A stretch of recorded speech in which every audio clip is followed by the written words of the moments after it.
I just want to make love to you. Electric Mud is the greatest album Muddy Waters ever made in my opinion, and it's not really close. It's his most rock-based and experimental album, heavily using styles of psychedelic rock and blues rock that bands like The Doors and the Jimi Hendrix Experience were doing. But in the end, Electric Mud is still a blues album. Muddy Waters is probably the most famous and important blues artist of all time, but I don't love his more Delta blues based stuff like Folk Singer or really anything that came after Electric Mud. But Electric Mud is the perfect blend of rock and electric blues. It has that raw passion and energy that comes with a typical blues album, songs about love and a shit ton of sexual stuff, with some of its best tracks being I Wanna Make Love to You, I'm Your Hoochie Coochie Man, and She's Alright. While Waters has never been the best songwriter, this album works strictly because of the awesome instrumentation, mainly the guitar work, and the great vocal performance from Waters throughout every track. This is one of the best electric blues album of all time, if not the best, and it's also a great beginner album to get into the genre. Sunday morning, sun shining from your eyes. Take a Picture by Margot Guryan is a super pretty and lush album with some awesome melodies. Sunshine pop was a genre that I never really enjoyed all that much, but I've come to enjoy some of it nowadays. A lot of the Millennium and some Kinks and Beatles obviously are great, at least the ones that lean more to the poppy side, as they have a lot of rock as well. I think the Beach Boys just made me think I wouldn't enjoy any Sunshine pop, but that's just not true.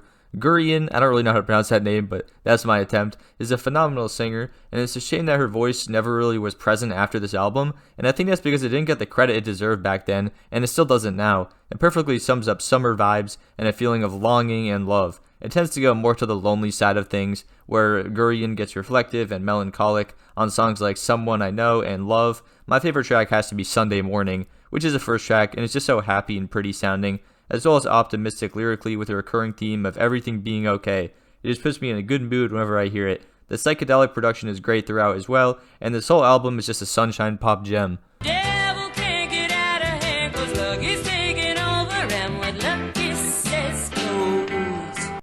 Eli and the 13th Confession is another super cool pop album. This one is by Laura Nyro. It's not as relaxing and soothing as Take a Picture because it's not a sunshine pop album. It's more soulful and jazzy, and it just has a more serious tone throughout. It has heavy and dark themes of drugs and alcohol, as well as shining some light on ideas like Nyro's sexuality, as she was a bisexual in a time where it wasn't nearly as accepted, and it's still nowhere near accepted enough.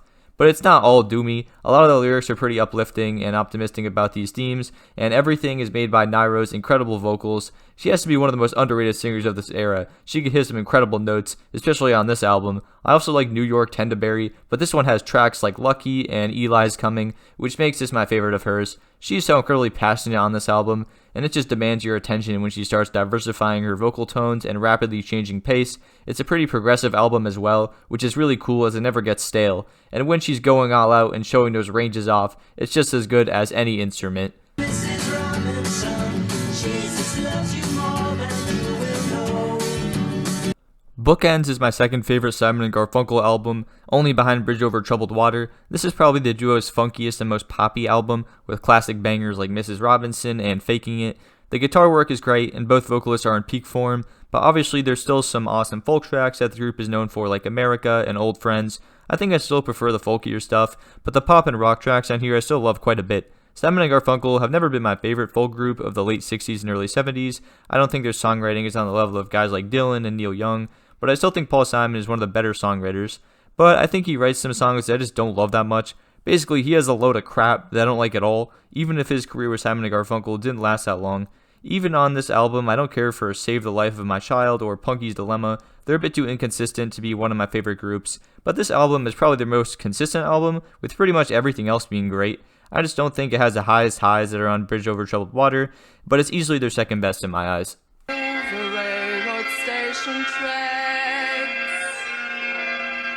The Velvet Underground and Nico is one of my favorite albums of all time, and I put it at number 1 for 1967, and a major part of that is because of Nico. It took me an embarrassingly long time to learn that she made solo music, especially because a lot of her work is super critically acclaimed.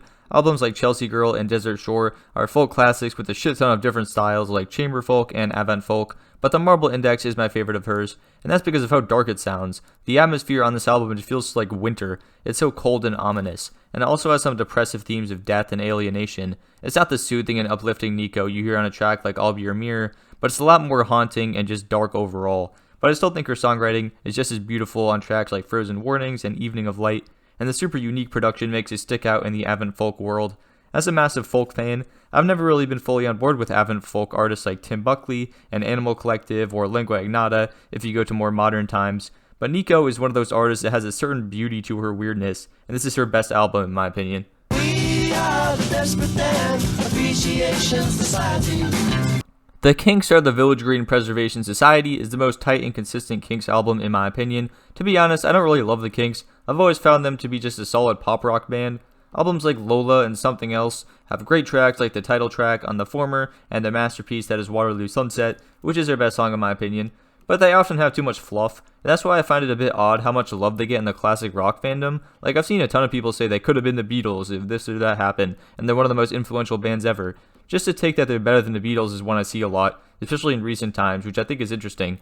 But this album is the only one I would say is really on par with the best of the Beatles. Just constant bangers like Do You Remember Walter, Picture Book, Animal Farm, Village Green, Wicked Annabella, it just goes on and on. They're all greatly written rock songs with some great vocals, guitar work, and just overall really solid production and instrumentation. It's their most consistent album in my eyes, and to be honest, the band has been growing on me the more chances I give them. I'm not fully on board with the Beatles thing, but I respect it, and one day I hope to like them that much. 5:00 in the morning. I mentioned the Millennium in my Margot Gurrian section. I would say they're probably my favorite sunshine pop band, and Begin is their best album, but that's only because it's their only album and they disbanded the same damn year. Actually so disappointing because this was the album that got me into sunshine pop, and I was hyped to hear more of their stuff, only to find out there was none. But I'm not too upset to be honest because I really like this album. Like, it's starting to creep up there for one of my favorite albums of the 60s. It's just so happy. Like, there's no loneliness or anything like Margot's album. It's just pure summer vibes and that insanely optimistic and peaceful feeling. And those damn melodies, like goddamn, those melodies are so addicting and pretty. And those vocals, every vocalist on here, especially Kurt Bocher, sounds incredible. Some of these tracks are just phenomenal stuff. They get me smiling every time. To Claudia on Thursday, It's You, There's Nothing More to Say, and 5 a.m., which is just incredible. That damn melody, it's 5 o'clock in the morning. The way he says clock, with the emphasis on the K sound, gets me every time. Gotta be my favorite song on here. This is some of the most lush and relaxing pop music ever made, and I love it. The sun is up, the sky is blue, it's beautiful, and so are you. The White Album is the absolute number one Beatles album in my very humble opinion. This is just the one. Like, this one clicks every time. I love Abbey Road, it would be my second favorite, but the White Album just has that it factor. One of the most insane, legendary, and amazing track lists ever. The hits on here are so diverse in style and genre, and there's so many of them. Dear Prudence is absolutely beautiful. The bridge is so amazing, and the lyrics are some of the best love-based lyrics the band ever wrote. The sun is up, the sky is blue, it's beautiful, and so are you. I mean, come on. While My Guitar Gently Weeps is a George Harrison banger, gotta be his best track, except maybe Something, or Here Comes the Sun. I can't choose, man, he's so good. Incredible guitar work on there, from both artists, Harrison and Clapton, of course. Happiness is a Warm Gun is some crazy stuff and super experimental, but it still holds up and doesn't feel forced like some Sgt. Pepper tracks. Blackbird is some of the greatest songwriting ever, and the guitar work from Paul on there just gives me chills every time. I'm getting chills right now just writing about it. Take these broken wings and learn to fly. All your life you was only waiting for this moment to arise. It's literally so beautiful. Helter Skelter also is insanely ahead of its time and still fucks so hard. Some of the coolest psychedelic shit the band ever did with awesome guitar work. I'm not gonna lie, I don't give a damn about the revolutions or tracks like Obla Di, Obla Da, and Why Don't We Do It in the Road, which is why it's not my top 2. But the best songs on here are some of my favorite songs ever made, and also resulted in some of my favorite songs that came after it from other artists, and that's why it's my favorite Beatles album. In another time, in another place. Astro Weeks just feels different, like there's songwriting and then there's Astro Weeks by Van Morrison. You know, I actually think this dude is underrated. Like, he's praised endlessly, but he has some dope albums like Vita and Fleece and St. Dominic's Preview that never get enough credit. But between his two albums that are considered his best, Moondance and Astro Weeks is just on a different stratosphere for me. I still love Moondance, but Astro Weeks just gives me instant goosebumps.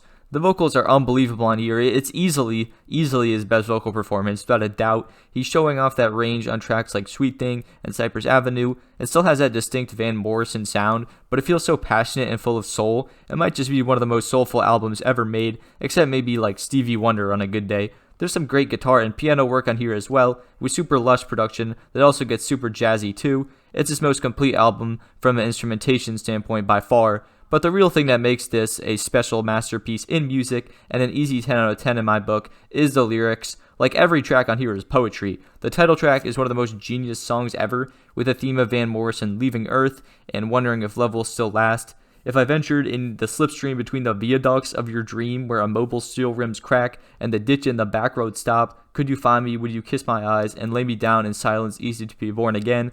Those might just be my favorite opening lyrics to like any album. It progresses with even more scenes from Morrison's life, with a specific moment with a woman criticizing Morrison's flaws of his past, but he's actually like aware of the emotions and the mistakes that he made, and that's just so cool to me. And then by the end of the song, after once again questioning if love would last no matter what happens, he does exactly what he was wondering about. He starts leaving Earth. He goes to like another world and another time and another land.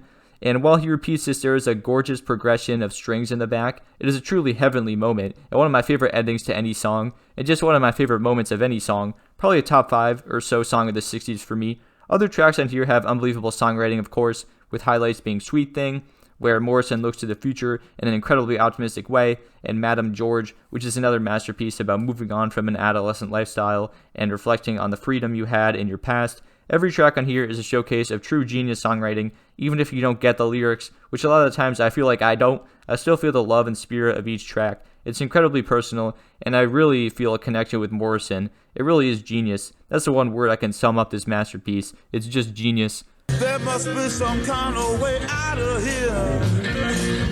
Electric Ladyland is the greatest display of guitar playing ever. Hendrix became a god on this album. I really don't know how else he could have performed these ridiculous solos and riffs so consistently and so frequently. It feels alien-like. Hendrix is that dude. He's on another level. Anybody that can make fucking Voodoo Child can't just be a human. He was a special talent, and I also think his songwriting peaked on here. Easily not even close. I love the shit out of his first 2 albums. They both made my top 5 for 1967, but the reason this is so good is because of the improved songwriting, and guitar work too, actually, and drumming from Mitch Mitchell. Pretty much everything is improved on here, actually. But yeah, the lyrics are a lot better. They're just as sexual and love-based as the previous 2, but they feel more mature and have aged a lot better. I just think Hendrix matured as a man and resulted in a lot better writing. Though oftentimes the vocal parts aren't the best, like the solos on here are just the best part. They're mind-blowing. Voodoo Child is a damn journey of crazy guitar work that just has me totally floating away into a different dimension for 15 minutes, and fierce, insane drumming that wake me up and remind me to lock into the technical genius that is that song. And the Slight Return also goes hard as hell too.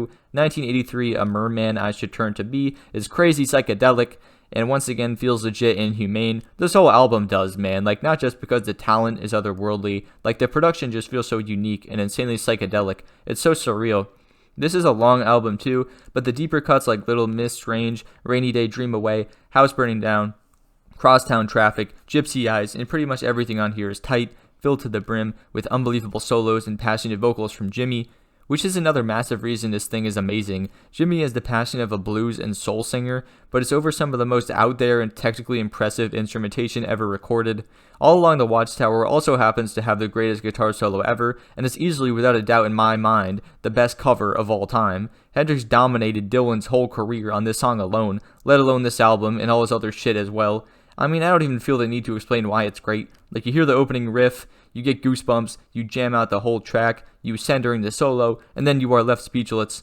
It's just a cycle you know is unavoidable, a mandatory process. Shout out to Dylan, I guess, for writing No Reason to Get Excited, because Hendrix kills that line, man. And the All Along the Watchtower part 2, Hendrix just improves on the vocals so much, and then just does the mind-bending shit to the guitar as well. Just absolutely a masterpiece, and one of the best songs ever.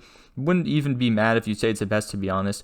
Every member of the band is also in their damn bag on this one. Mitch Mitchell is ridiculous on every track, and almost reaches the level of Hendrix in some occasions. Almost is the key word. Noel Redding also just fits in perfectly with the 2 powerhouses. This album is musical perfection in every way for the entire runtime, and it just might be the greatest rock album ever created. 11 out of 10.